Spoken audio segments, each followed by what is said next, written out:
I hope everybody is doing well. I hope everybody is okay. I hope that things are going great for you in your life. I hope that you are going to have a very merry and happy new year just after having hopefully a very good and festive Christmas. All right.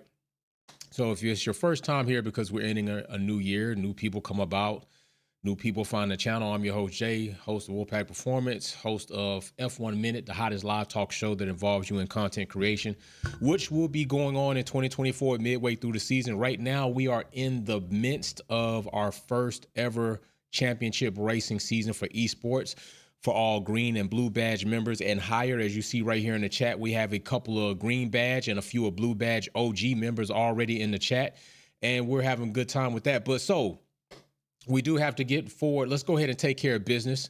We have another hat to raffle away to see who's going to win this hat. Big shout out to Sylvia Witt Kelly for gifting 5 Wolfpack memberships.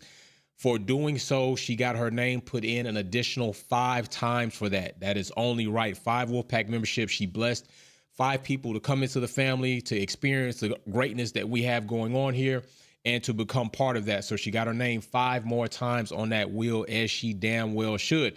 So we're going to go ahead. We're going to spin this wheel so we can get that out the way and move on to talking a little bit of rant action.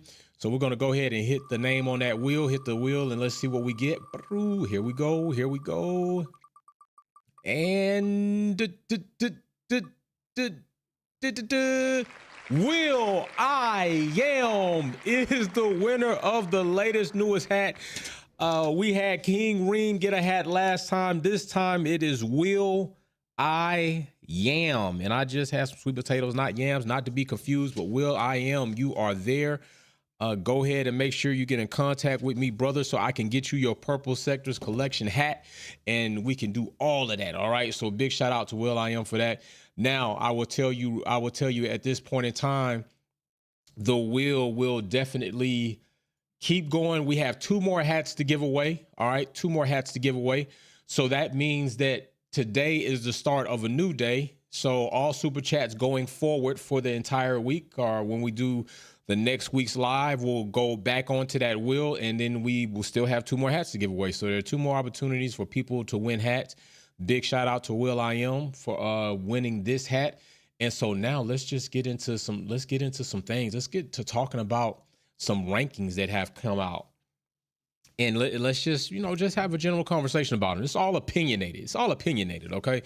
Stats are factual, but opinions about what stats say and what performances mean to you is an opinionated type thing. Although some opinions can be very firmly said, and then some things are facts, and people use that to prove what actually happened. But we're going to talk about what these guys were ranked, where they factually finished in comparison to where people thought they were. But what I do like mostly about this ranking is it's done by the drivers. All right, it's done by the drivers, and to me, that means a lot. That is a bit more valid to me than somebody who either hasn't driven for years or has never driven, and to weigh in on their peers because they compete with them on a week in, week out basis. All right, they know more of the nuance, more of the sport, more of what it takes to actually do what they do. So to me, this is a bit more valid. It's a bit more weighted. It's a lot more weighted. Okay. So who took place in this right here? The drivers who took part in the vote were Alex Albon, Fernando Alonso, Valtteri Bottas, Butt Cheeks Bottas, Perez Gasly, Nico Hulkenberg, Charles Leclerc, Kevin Magnussen, Lando Norris, SD Bestie Ocon, Sergio Minister of Defense Perez, Oscar Piastri, Rookie of the Year, Daniel Ricciardo, Broke Person of the Year, George Russell, Crybaby of the Year, Carlos Sainz, Logan Sargent, Lance Stroll, Yuki Tsunoda, which held AlphaTauri up, Lance Stroll, who let Aston Martin down, Max Verstappen, the champion, and Zhou Guan Yu. These drivers are the ones that took part in voting for these rankings. All right. So when we see these rankings, these are the drivers that weighed in and said, hey, as a peer, as a competitor, I feel that this person has done an awesome job. Now, of course, we do have some people that didn't make it. Like, okay, we're just going to talk about some people that didn't make it. And oddly as it is, although some of these drivers finished in higher places, they didn't make it. One of the drivers that I will vehemently point out is Lance Stroll. Lance Stroll, I believe, finished 10th in the actual standings of the championship. I believe he finished 10th. I want to say he finished 10th. But he's not on the top 10 list as far as his peers are concerned.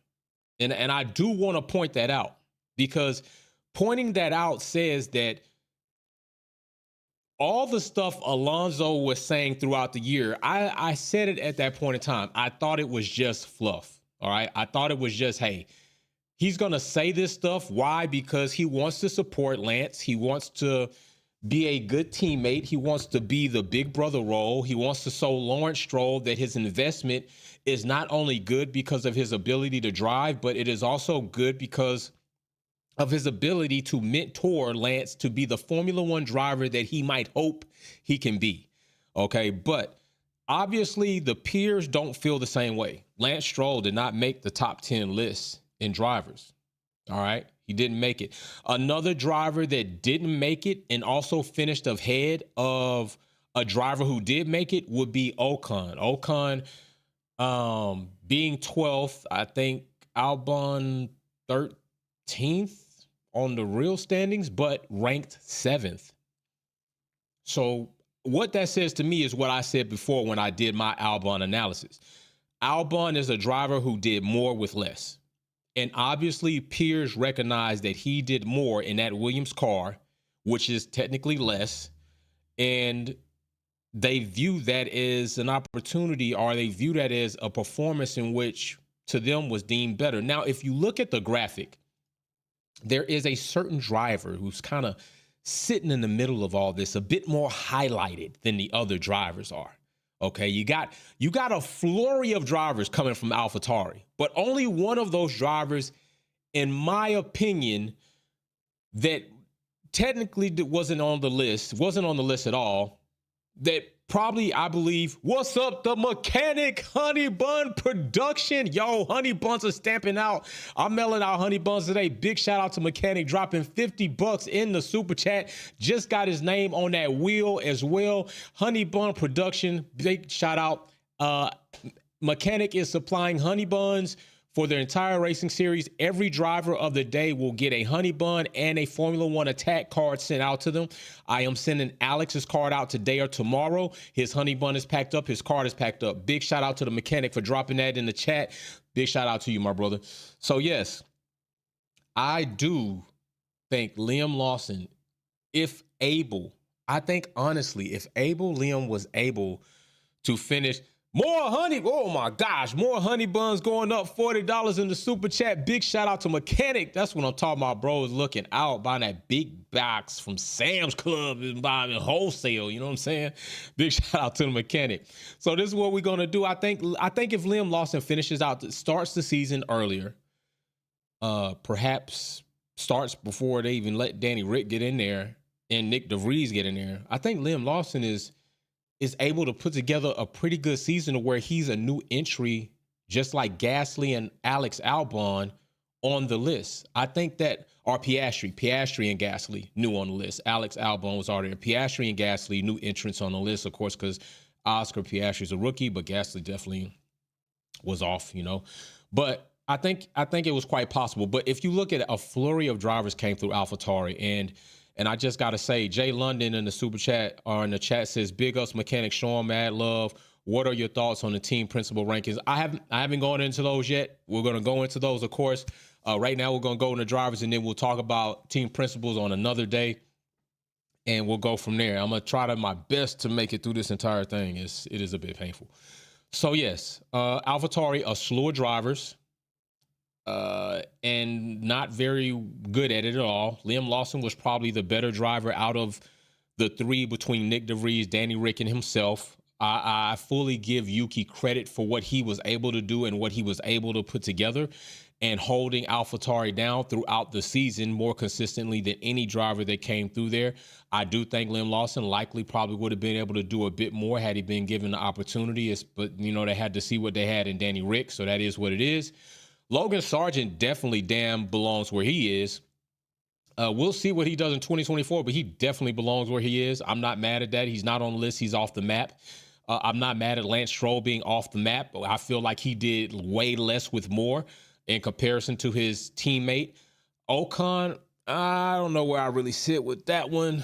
It is what it is. The AlphaTauri drivers completely understand altogether them not being there, given Liam Lawson didn't have the opportunity to put together enough body of work to establish a case and an impression of an overall season amongst his peers. De Vries was cut short because he was fired. Danny Rick broke his wrist, missed good portion of the season, and didn't do that much greatness while we might have expected him to do as a veteran.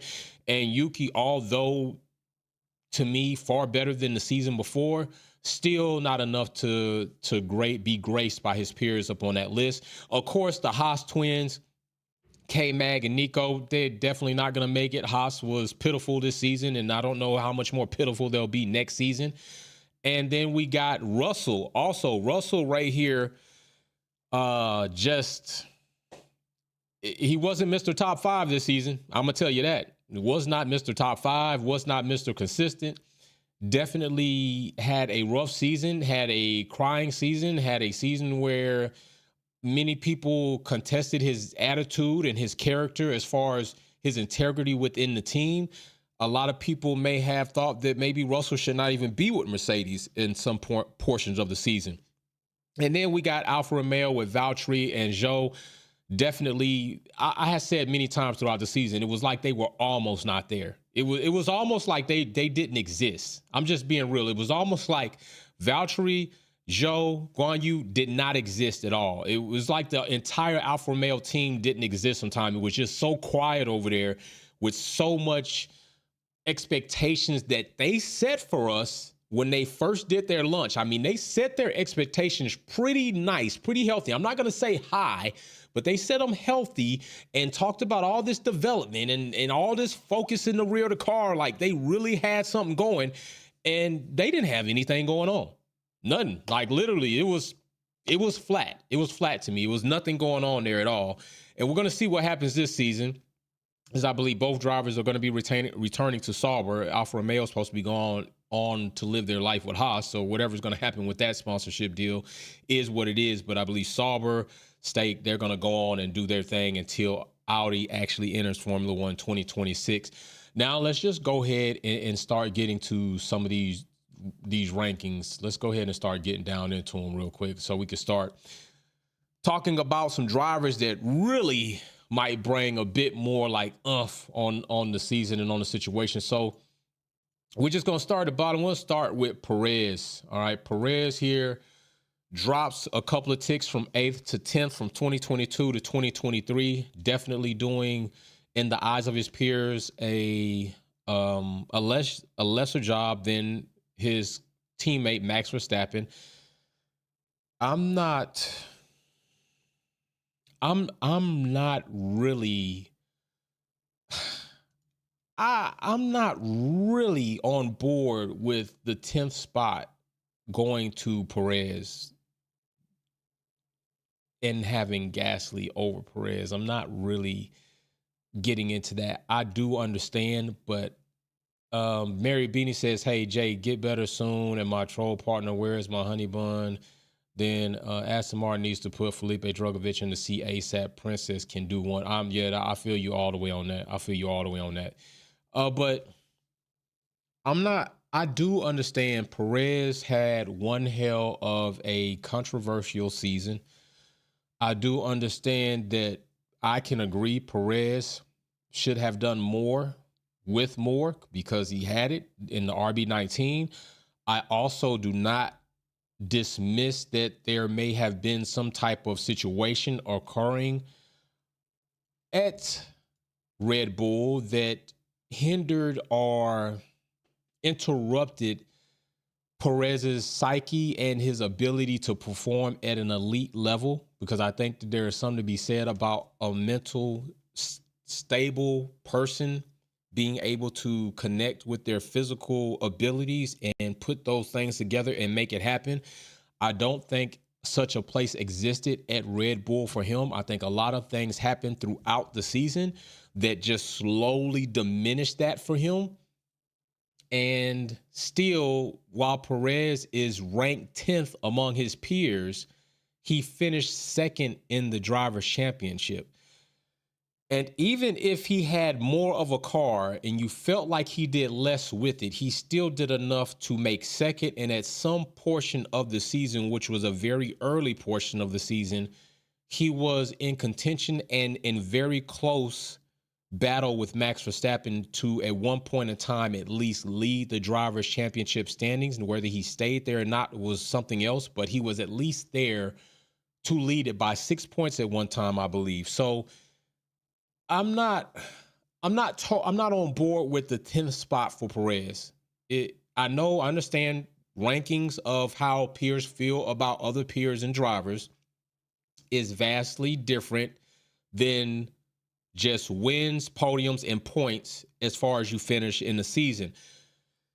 So with that being said, is there some type of dynamic that they are also applying to Perez that was also applied to Lance Stroll, because he was technically officially 10th but never made it? So there's some continuity there, but I'm not sure I agree with it when it comes to Perez being where he is in 10th, although finishing second in the Drivers' Championship. All right. So we can go to our next driver. Our next driver on the list is going to be Gasly, the driver that I definitely said I'm not sure if he should have been above Perez. I think Gasly in his own right had a season that could be considered a debacle as well. Gasly wrecked out Esteban in Australia, killing both cars. It wasn't the first time they had their little quarrels. I don't necessarily think Gasly was the best thing out there. He finished 11th, I believe, in the Driver Championship standings. He's ranked 9th. He's above Perez, who Perez finished second in the championships. So it goes back and forth. But anyway, Gasly finished 9th. And I will say that with Alpine, I'm not confident in them making any large steps next season. Ocon finished 12th and did not make the list at all. Gasly finished 11th and made 9th. So I don't think right now Alpine have a clear-cut number one driver in either Ocon or Gasly.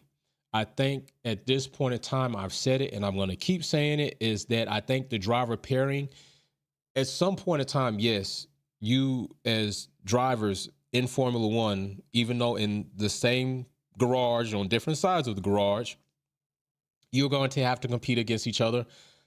I didn't get the feeling that there's enough working between Esteban and Gasly to have that harmonious moment to where, yeah, we got to work together and let's make it happen. There were too many times where they both disagreed with team orders. They had to talk post-race about team orders, and then they did interviews not talking about what they talked about in regards to the team orders.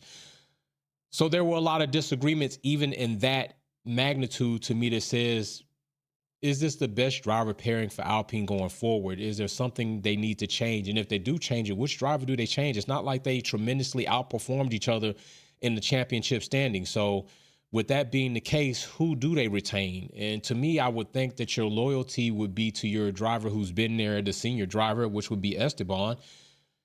I actually favor Esteban over Gasly, honestly.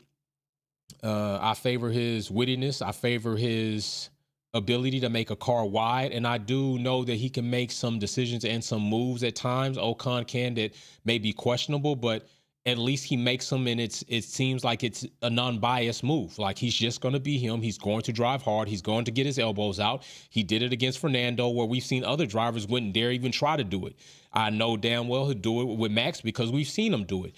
So me, I favor Esteban over Gasly. Not saying Gasly's a bad guy or anything like that. I just think Gasly's ceiling is immensely in view just right there. And I don't see Gasly doing anything much better than that. Ocon, maybe. I think maybe he could still be a bit better than he is, but we'll have to see. But Gasly is 9th, 2023. So congratulations to him. Mary Beanie says Danny Rick is coming at Red Bull, Checo to Aston. Yeah, we'll see.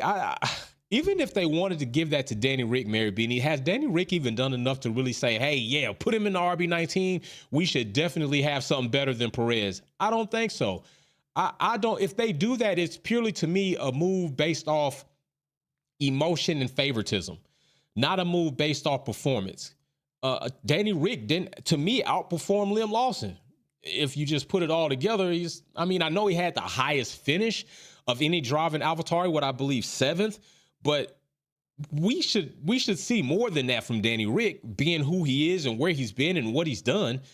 That to me was not anything like wowing. That was like, okay, well, it's about time you finally woke up off the couch and put your beer down and actually got up and did something. So I'm not sure. But if they do that, then to me, it's just a favoritism move more than it is about real raw performance and talent in the car. And I think if they leave Perez the hell alone and stop with all the shenanigans and so much of the strong favoritism, then maybe we see a different driver that we saw before. Like I said, we saw in this season where they had cars that weren't set up the same. And it's not hard to do. It's not something that costs more money to do. If Perez was happier with a certain variation of the car in 2023 than he was in later variations of that car, Aston went back, Haas did it. It's not impossible to do. To me, it doesn't matter. If we're making this car to what we feel is the fastest configuration, and matter of fact, since we're talking about Perez, I'll put him back up there. If we're talking about a configuration of a car that we feel it should be the fastest, and to one driver it is, and to another driver it's not. At the end of the day, if the driver is not faster in this car that we think should be faster, and that the other driver can drive faster, but this driver is faster in the previous variation, put him in the previous variation. I mean, to me, it's not rocket science, nor is it something that should be hard to do. I could only think, to me, of a reason why you wouldn't do it is because you didn't want maybe there to be a situation there that might become very controversial within your team. That's what I have to say. That's how I feel about it. I'm not changing that standpoint. So that's what it is. So Gasly 9th. We got coming up Oscar Piastri, which is my rookie, is my driver. It's my other driver. It's my number 2 driver that I'm going to favor in going into next season as well as Lewis Hamilton. And I'm even about, Alex Albon is another driver that I favor very much. I'm hoping he does even better this coming up season. And I'm hoping Oscar Piastri doesn't have a sophomore slump. I hope that doesn't happen, but it could happen. But Oscar Piastri, Rookie of the Year 2023, he is ranked 8th among his peers. 8th among his peers. That, to me, is an accolade in itself. Just accolades of accolades. Won a sprint race, got his podium, helped his team. He just validated everything McLaren went through and fought for to obtain his services in battling with Alpine and paying restitution for financial compensation for Oscar Piastri. He validated it. I think he put McLaren's mind at ease. He silenced a lot of the doubters who had a lot of things to say about McLaren involving themselves in this type of situation. We already know they had an additional situation with Alex Palou of IndyCar from Ganassi Chip Racing. So there were a lot of controversial things going on involving Oscar Piastri at the center of this. I think even Toto has said something about this guy hasn't even driven in Formula One. It's all this hoopla. Well, guess what? He won the decision. McLaren won the ability. They put him in the car, and Oscar Piastri paid them back by showing them that my services, my performance, my pace, my talent is going to make this team better. And that is what Oscar Piastri did. And I commend him for that.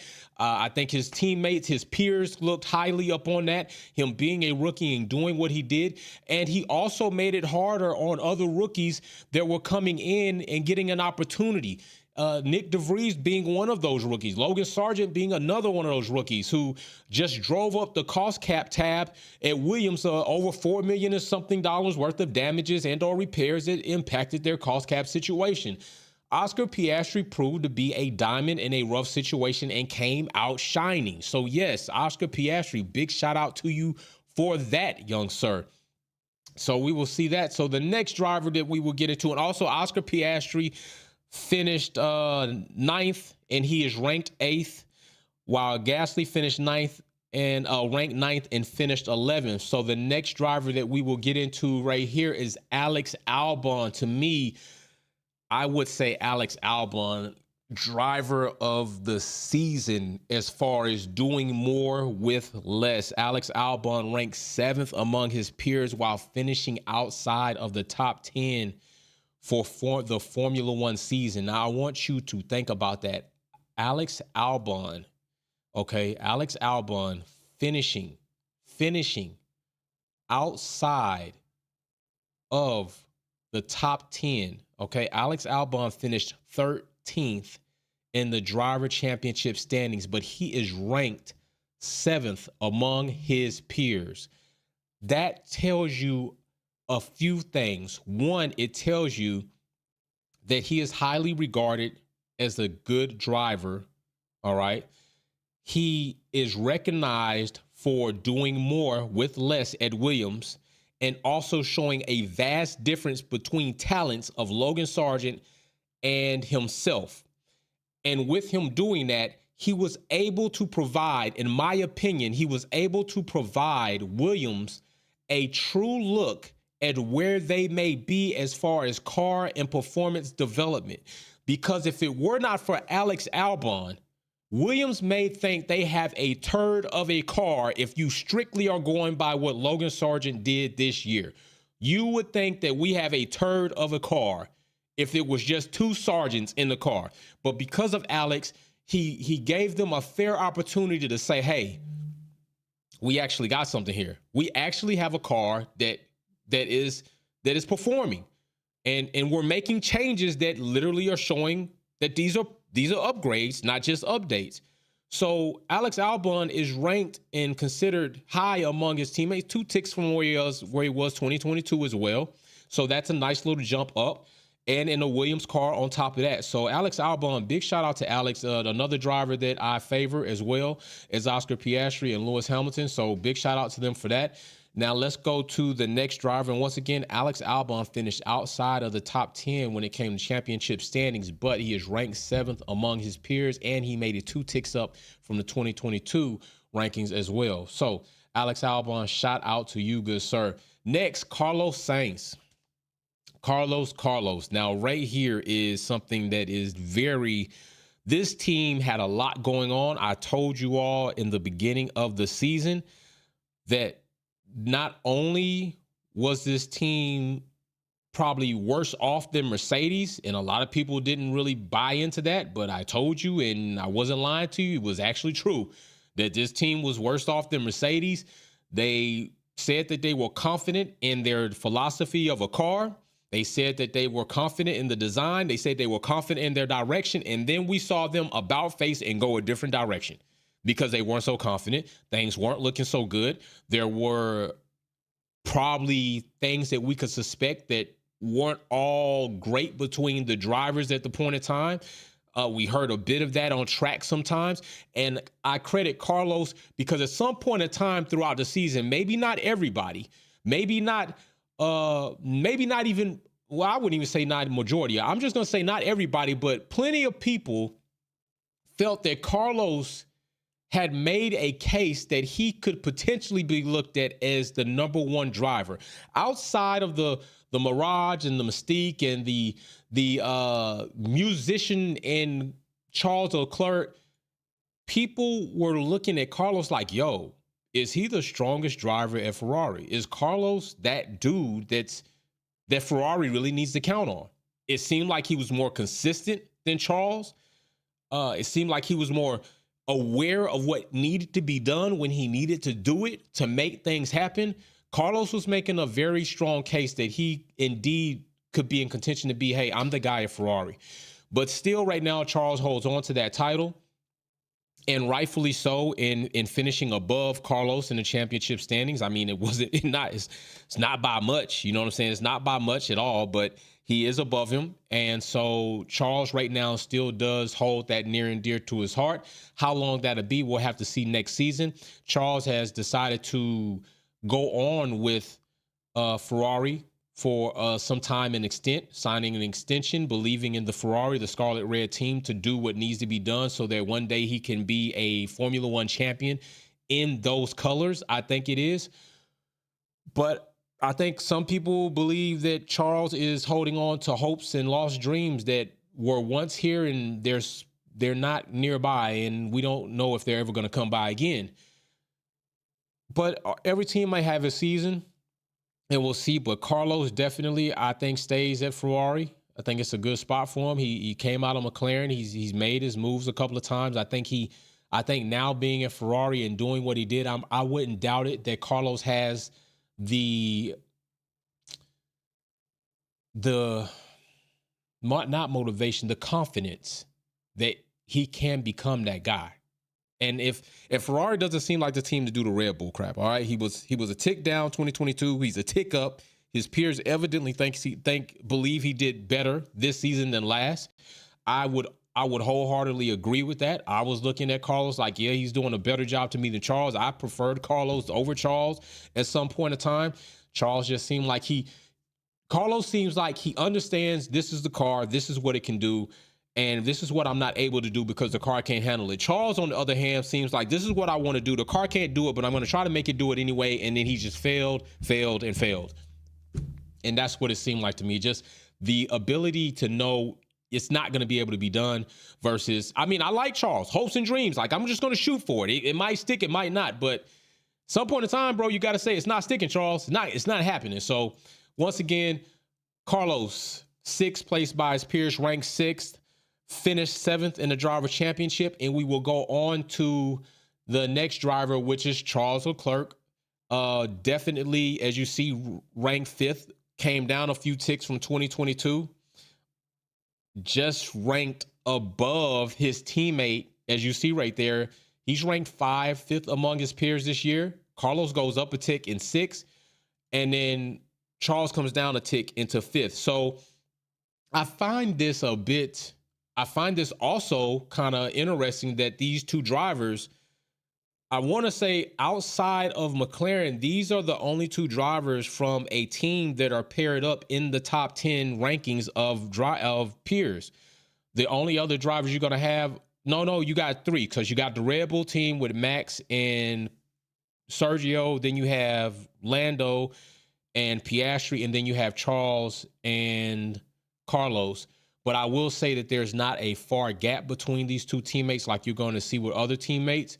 So I just wonder if Ferrari does have a very strong driver pairing, that maybe they get some of these things together. Now, I do not think the relationship between Charles and Carlos is anything similar to what is of Gasly and Ocon at all, nor maybe even Max and Perez in some capacities.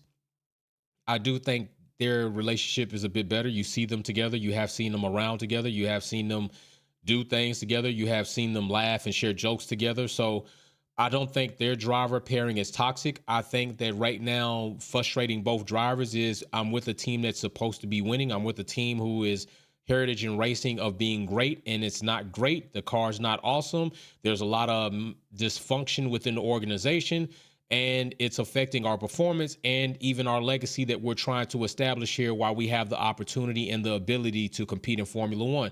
I think if Ferrari managed to fix that pit stop strategy, stop having A through Z strategies, managed to get this car reliable, managed to get it to where Charles is happy with it in a range where he can drive the way he should be able to drive to be his most competitive self, I think that this team may be on rails at one point, at some point. But it just seems like every time they make a move that should be getting them there, they're getting further away from there. So I'm going to be really interested to see what Ferrari do on 2024 to prove to the world that this color, this team, this prancing horse means something. And we're going to show you all what it means. We don't get this additional money every season because we're just Ferrari. Well, you do get it just because you're Ferrari. So excuse me if I don't retract on that. But Charles drops a few ticks in the eyes of his peers from 2nd to 5th.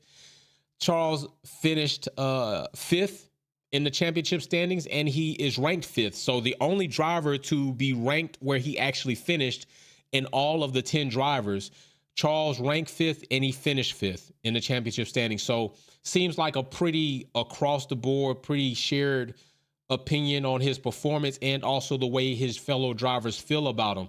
And I don't know what that may say about Charles, whether he's like right in the middle of the top 10. So does that say, yo, the guy can be great? Maybe He's got some talent in him that could be great, but you having the ability or the possibility of great it can be a distance from you becoming great.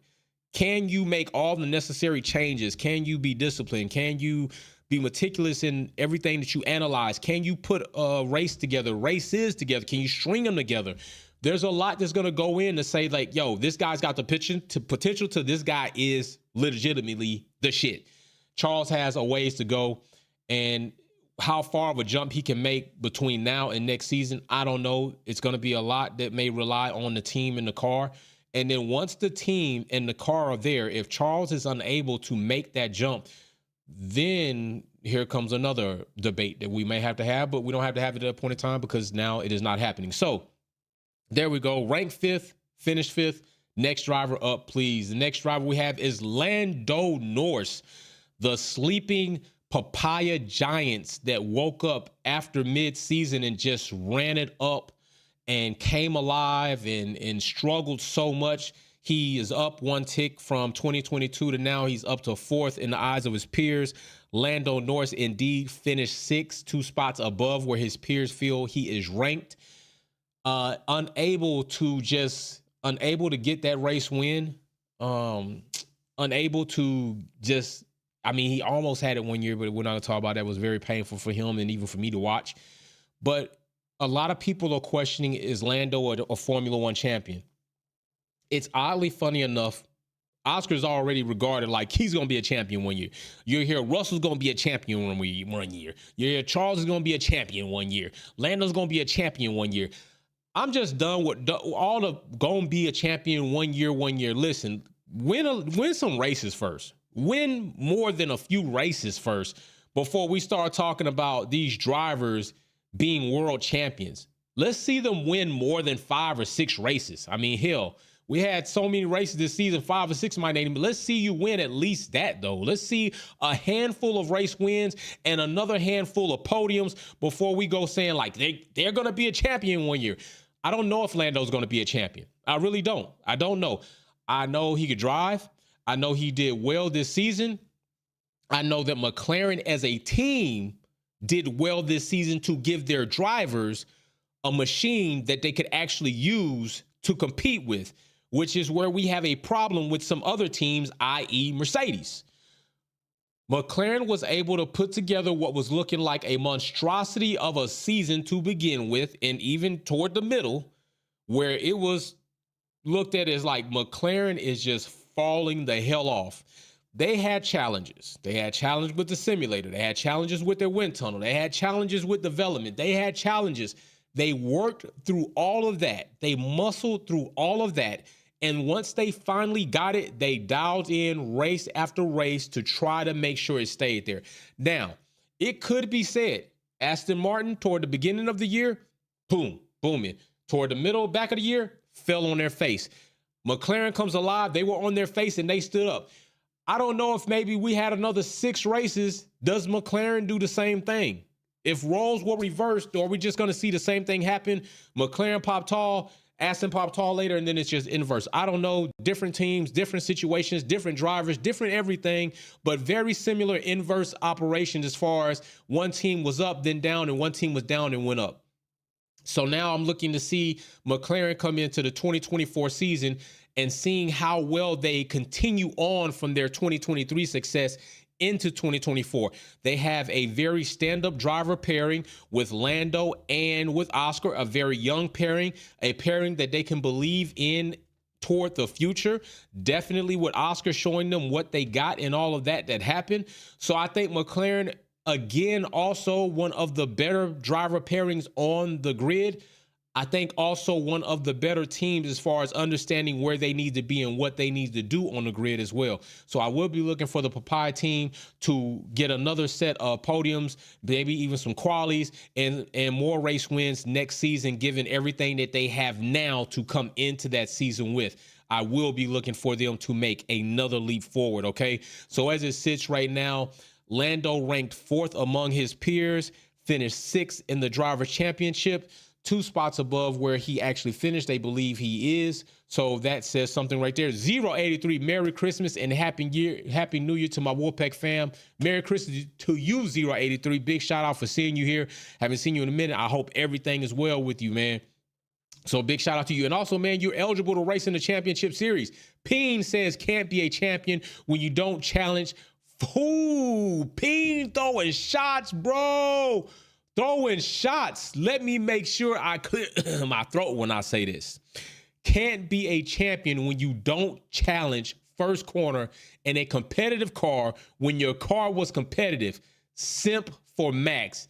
That is facts. That is facts. I said it several times and I'm not backing off of it. And matter of fact, I'd even ask Lando, why does it seem like you become a doorman for Max Verstappen in some of these situations? And a lot of people will say, oh, well, it's not his race. It's not his race. If you're first, it's your race. If you're first, it's your race. All right, it's your race. At some point in time, you got to say, like, I'm going to show you, I'm going to do this, and I'm going to stick in there and I'm going to keep it, right? Yeah, I understand tire dig and strategy and some people become purists to a fault. Some people become purists to where they just totally ignore psychology and mind and body and just everything else when it comes to racing. There has to be a point where you make a stand to let the other guy know, like, bro, I'm not yielding to you. You're going to have to work for this shit. And if my tires get a little dig, your tires are going to do the same, trying to fight for it. So let's go. Let's make it happen. Let's go.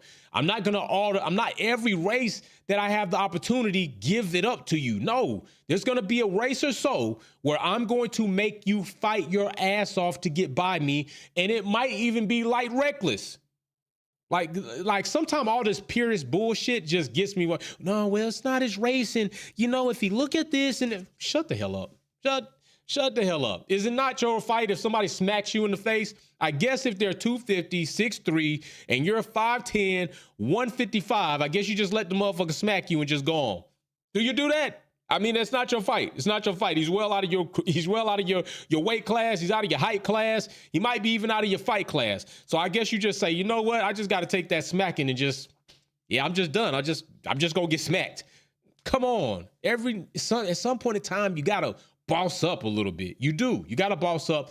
I would have liked to see Lando boss up a bit more. Hell, I would have liked to have seen Charles boss up a bit more. He laid down for Max even as well. So both those drivers need to boss up a bit more and do something when it comes to that situation. Not every time, because you're right.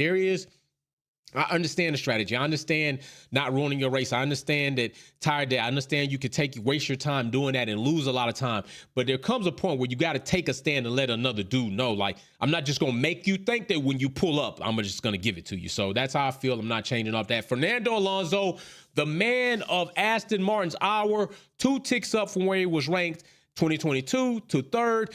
Aston with Alonso finished 4th in the Drivers' Championship. Was really trying to eke it out for that 3rd spot, didn't get it. But Alonso, I give a lot of credit to as a driver. I am not speaking to Alonso as a person or individual, because he's done a lot of suspect ass shit and he's done a lot of things that definitely aren't suspect. They're just factually wrong and it just proved about his character. But Alonso as a driver in a car at Aston Martin, phenomenally well for that team. Again, another example of the Albon and Sargent situation where if you didn't have Albon, you wouldn't know what the hell you have in a car. You think you'd have a turd box. If they didn't have Alonso, they would literally have not one single podium. Aston Martin would think that the AMR 23 was developed for being a paperweight. Because of Alonso, Aston Martin was able, by their driver, to collect 8 podiums in a season, while Lance Stroll, who did not make the cut, which is a very valid reason for him not to make the cut, didn't collect not one single podium. Not one. Lance Stroll is a driver who had the world and couldn't do anything with it. Lance Stroll couldn't catch a cold out here, let alone a podium. Alonso put that team on his back and got them the accolades that they got and was able to show them that you do have something here. We just got to fine tune it and tweak because we fell flat on off. And even after Aston Martin fell or started to decline, he still collected his 8th podium later in the season, whereas Lance Stroll didn't do diddly squat. Lance Stroll didn't do diddly squat. And to Mary Beanie's point, put Felipe Drugovich in the car. I was trying to say it several times. At some point in time, when do they say, let's give Felipe an FP1 or FP2 so that he can be eligible to be in this car? You had nothing to lose at some point in time but to see what you had in Felipe for next season. You know what, Lance? Your shit, bro, you're not cutting it. Alonso's got 8 podiums. You've got zilch. You don't have any excuses not to have a podium. You don't have a team against you. You don't have a driver pairing that's toxic. You don't have a team principal or a CEO that's trying to drive a wedge between you. You don't have anything here that exists that may exist in other teams like Red Bull, or any of the presumptions or accusations or crackpot theories. None of that exists here at Aston Martin for you. You've got nothing but love, support, and your daddy backing you, and you can't do anything with that. Meanwhile, Alonso, 8 podiums in for the season. What are you doing? Yeah, so big shout out to Alonso for that. Big shout out to him for taking that team, putting on that. And this is why I have the image right here next to me. Could he have done more for Aston Martin? Could Sebastian, could Seb, being if it was Alonso and Seb, could Seb have done more than Lance Stroll in the AMR 23? I believe yes. I believe Seb does more in the AMR 23 than Lance Stroll could ever imagine doing. We already think Felipe may have been a better opportunity. I don't think so. Like Sean Payton believes that, Jason Stidham is going to be better than Russell Wilson. I don't believe that crap at all. They want the man to remove his injury clause. He shouldn't remove it. I don't agree with him removing it. I'm glad he didn't remove it. Forget it. Sit me the last 2 seasons, two games. Play him. Play Jason. Play him. Let's see what happens. Felipe should have been in the game. He should have been able to be in the game. But anyway, Alonso, credit goes out to Alonso. 3rd ranked for his peers. He finished 4th in the Drivers' Championship standings. I think he had a very nice season. I think he did a very good job for Aston Martin. I think they should be happy about signing him and bringing him on as a catalyst and as a standard to at least show them that they do have something. Next driver up is Sir Lewis Hamilton, ranked 2nd among his peers. 2nd among his peers. Do I need to say this again? 2nd among his peers. 2nd among his peers. So here we go. While we had so many people talking shit last season about Lewis Hamilton needs to retire, about Lewis Hamilton is washed, about Lewis Hamilton isn't a good driver anymore, about Lewis Hamilton can't do it anymore, about Lewis Hamilton isn't this anymore.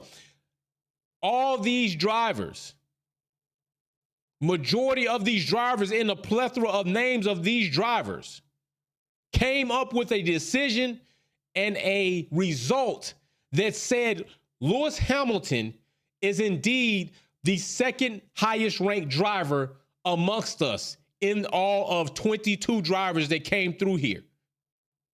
Lewis Hamilton among the drivers. So whatever you haters got to say, whatever it is you feel on your heart, your driver likely thinks that Lewis Hamilton is right there. Don't forget, a very troubled car. We might even say a troubled team this season. I mean, let's not be fooled here. Let's be very honest. Mercedes were seeming to do their best Ferrari impersonation.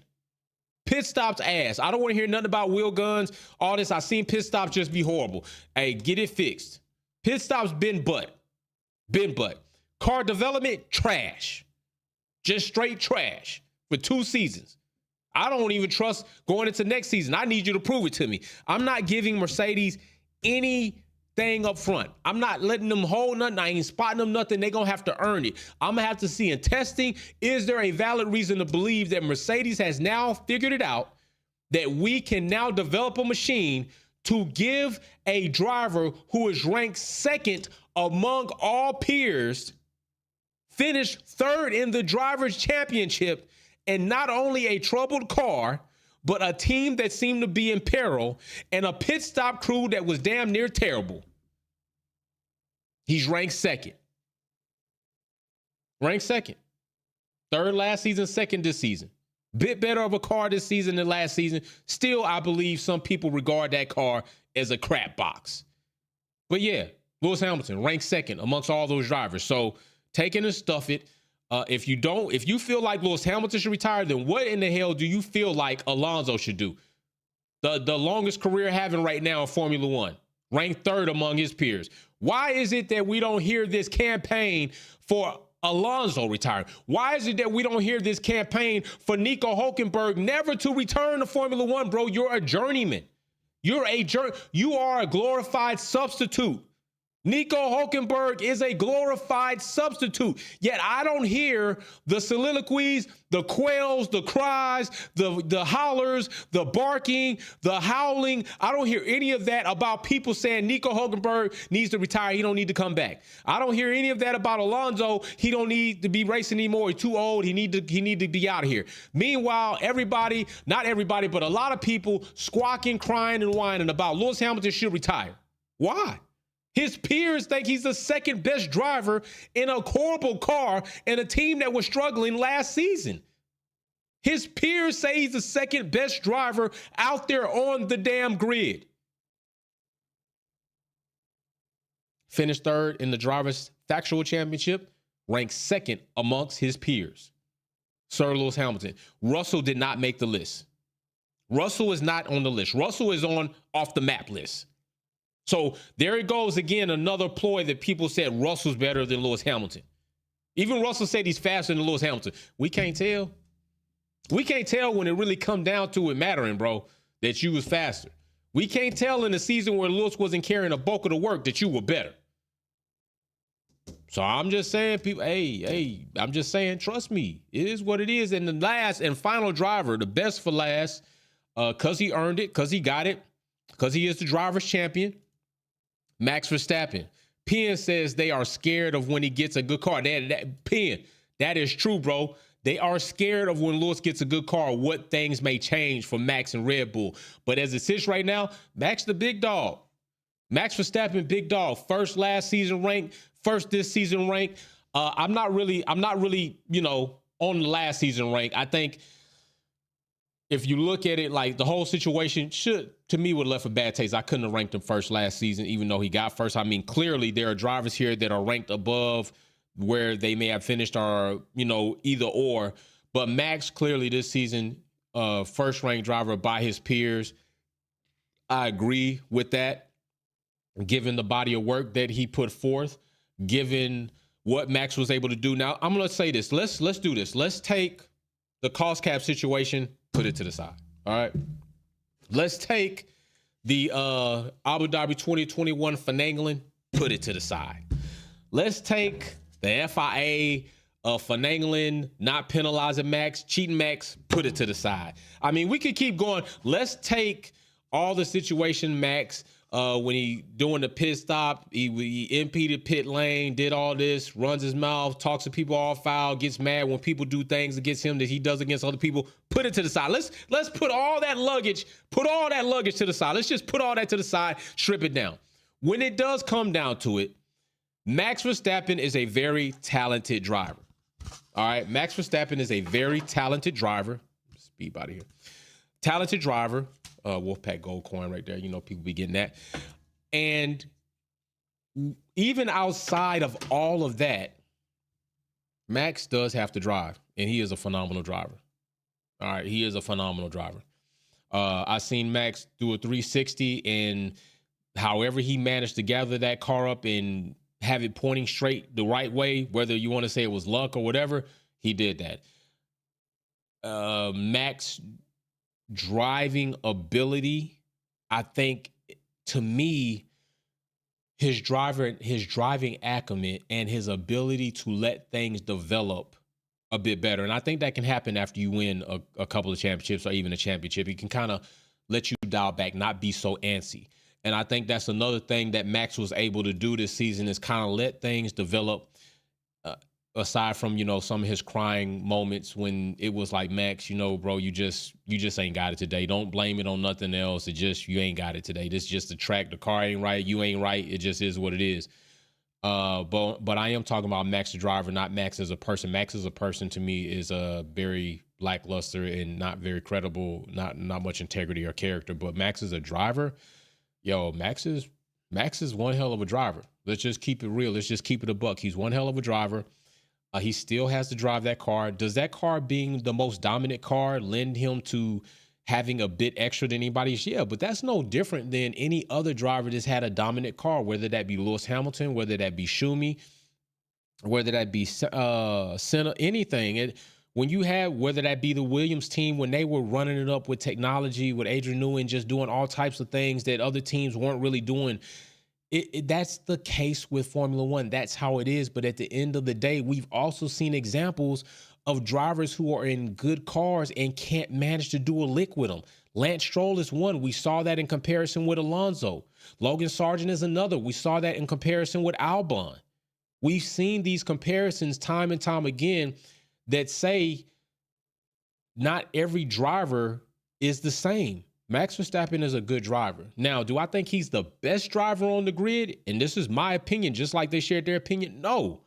I still think Lewis Hamilton is the best driver on the grid in a machine that works and competes at the level of an RB19. I think if you have a Mercedes and an RB19 that run the same times and those two are on track, I say Lewis Hamilton's getting that. And you can't say that you have anything to say otherwise until that happens. And it might not ever really happen to that degree. I honestly feel this way, and I've always said it. One of the best seasons to me within that 10-year, 2021 was a season. That was a burner. That was a burner, and then they screwed it up with all the bull crap. So I want to see that type of season again. It was going back and forth. I didn't know who the hell was going to get it. And at that point, I wanted Lewis to get it because I wanted him to get his 8th, and he done a hell of a job bringing it back. But even if Max had got it under the right circumstances, under fair circumstances, under circumstances that were not a scandal, under circumstances that did not make the racing unfair because they decided to change the rules, move the goalposts, make all types of amendments while in a race, and do all kinds of funny business, I would have been cool with it. But still, Max, I said he was coming. I said that. I said it 2019, 2020. 2020, I said Max was coming. He's going to be next up. So, yeah, he's a good driver. Max does what he's supposed to do in that car. And credit to him, what other drivers don't do to him is he's going to race you hard. He's going to push you off. He's going to push you around if you let him. And I'm going to be the same way in a kart or a car if I can. Your job is to not let me push you around. And drivers got to understand that. Now, all the other funny business shit Max does, like the pit lane crap, I ain't supporting that. That ain't got nothing to do with a good driver. That's just being an asshole. Straight up, that's just being an asshole. All the shit on the radio and shitting on Perez and doing what he did, that just got to be with an asshole. Max is an asshole. Max is not, to me, a great person, but phenomenal driver. On his way to be a great driver, especially if to me, I'm going to tell you right now, there were times Lewis Hamilton was fighting because he was among other great drivers in their time, not just outside of their prime. Lewis Hamilton was fighting drivers that a lot of you regard as great and still doing it. He had a teammate that was performing better than Perez ass could ever probably perform in Valtteri, and he was still doing it. His teammate speaks highly about him as far as him being a nuisance because he's so great. Perez doesn't speak that way about Max. Max doesn't have the same type of teammate or caliber and teammate in Perez, and nor does Max at this point in time, the way things have gone in 2022 and 2023, has he had to compete roughly with a car that's been close in competition or competitiveness. Those are things that have lended themselves in the favor to also discredit his body of work of sooner being regarded as great than later. I'm going to have to see moments like that where Max has to battle race in and race out, and he comes out on top. Until I see those things, I can't deem him great yet. He's on his way, though. Shit, but you know, like they say, either 100,000 miles or 5 years, that's when your warranty's up. Well, hell, 5 championships or this type of season, that's when he's going to be up. If Max gets 5 championships, you can't not say he's not going to be among the great. I won't even say that. But we're not there yet. He hasn't even crested 4 championships, which is what Red Bull has known to be done with Seb. So he's still there. This coming up season, he's got the opportunity to match that. Will they exceed that? If history is known to repeat itself, then maybe not. Maybe by their 4th, they hit the ceiling and they fall back down. And next thing you know, here comes Mercedes, or here comes McLaren, or here comes Ferrari. We'll have to see. But as of right now, big shout out to him. When Bottas gave GOAT the picture is when I knew he adored him. Facts. Man, when another grown man give you a picture of him in his ass cheeks, yo, that's saying something. That's saying something. I'm not saying I want it, but damn, bro, that's your way of saying that you really, you really my boy like that. I mean, it's weird. It's weird. I don't know if I put this up in my house. I don't even know if I put this up, but the fact that you gave it to me in your own way says something. It's just weird to me. But hey, it is, Valtteri, thank you. Butt cheeks in the stream. That took a lot of things to do. Was that shit cold? Shrinkage? What happened? But yeah, big shout out, Max, #1 by his peers. #1 in the Drivers' Championship, stays where he is at #1 on the car, gold shoe Max. We'll see what he comes with next. Maybe next year he come with an all gold Red Bull suit or something. I don't damn know. But anyway, that is it right there for driver rankings amongst their peers. A bit of comparison amongst where they finished in the Drivers' Championship. And big shout out to Will I Am for winning the hat. Right here, hat winner. I'm going to go ahead and post this right here so I can get Will I Am bagged up and shipped out if he reaches out to me so I can know where to send this hat, because he be all around the world. I can't find my hat. Will, hit me up, man, so you can go ahead. I can get your hat shipped out. Alex, your honey bun and your card is coming to you Sunday. This Sunday, we got another esports race. This Sunday, people are racing to win this grand prize, over $1,000 worth of sim racing equipment. Fanatec wheel, Fanatec base that is PlayStation, Xbox, and PC ready, and Fanatec pedals is the big competition, the big prize. The champion will get all of that, plus second, third, fourth will get, it will be shirt and hat, a shirt and a hat, and then we're even working on driver of the day of every race. We'll get a honey bun and an F1 attack card, so plenty of prizes to go around for different things that are going to happen in the racing series. We're going to be here this Sunday, 11:30, New Year's Eve, with the second round of the race. We're going to be in Azerbaijan, Baku racing on a reverse grid. It will be lit. It will be fun. Wolfpack don't play about the bull crap. We doing all types of things here. Pull up with us, shop with us. Go to the website, drop a super chat so you can get your hand in. We got 2 more hats that we're going to give away. Don't forget, over $1,000 worth of grand prize winning if you're competing in the championship Wolfpack Grudge Racing Series. Other than that, I'm finna tell you right now, I'm about to go chill out. I done enough. I'm finna go rest. I got it. My people know what's up. Big shout out to you all. Thanks for joining me for today. Peace. Wolfpack out.